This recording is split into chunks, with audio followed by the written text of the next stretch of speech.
Congress is broke. The institution as a whole is not functioning as a deliberative legislative body. Members give speeches to an otherwise empty chamber. A few leaders write legislation with the help of lobbyists and unelected bureaucrats and staffers. Members of Congress do very little actual legislating. They cast votes on legislation they don't understand and are content to do busy work all day just to keep their jobs. Congress's big problems are that it does too much that it's not supposed to do and not enough of what it is supposed to do. Congress does too much when it acts outside of legitimate constitutional power. Members should always be asking, is this constitutional? The reason we have a limited federal government is to protect individual liberty and the sovereignty of the states. Our founders knew that a large nation can only agree on true issues of necessity. Today, Washington controls too much. Over 300 million people cannot possibly agree on everything. The solution is simple and has been with us since our founding. The solution to a congressional overreach is a return to federalism. The federal government was established on enumerated powers. The 10th Amendment says this clearly, and everyone in the room understood this when our Constitution was written in 1787. Proof that federalism is the long-term solution to many of our problems is as simple as this. Now that Republicans control Washington, even California suddenly believes in state sovereignty.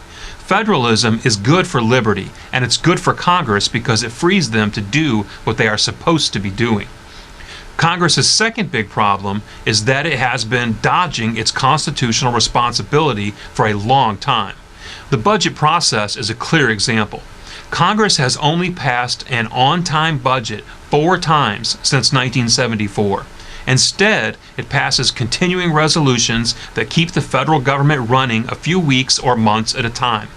Even when they do work on a budget, half of it is non-discretionary spending, which means they don't vote on it. It's on autopilot. And the other half is subject to baseline budgeting, which means spending increases are on autopilot. This ridiculous accounting scheme actually allows the budget to increase while Congress claims spending cuts.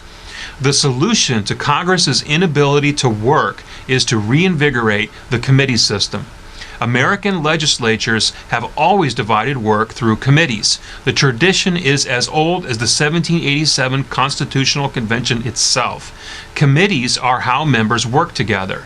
They allow individuals to suggest policy solutions that are then worked through a committee of specialists who then present their work to the entire body.